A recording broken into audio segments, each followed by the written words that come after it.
هل إقامة الماتشات المصرية في الإمارات أو في السعودية ليه فايدة على الجمهور المصري؟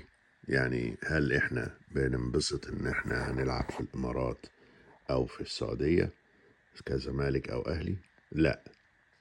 هل اللعيبة أحسن لهم يلعبوا برا بلدهم في مسابقة كبيرة زي دي أو مسابقات زي دي؟ لا.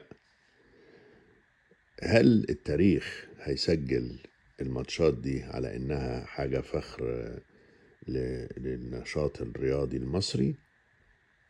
لا، لأنها خارج مصر. هل في أي فايدة سياحية لمصر في القصة دي؟ لا. هل في أي فوائد معنوية من وراها؟ لا. مين بقى المستفيد؟ دور بقى.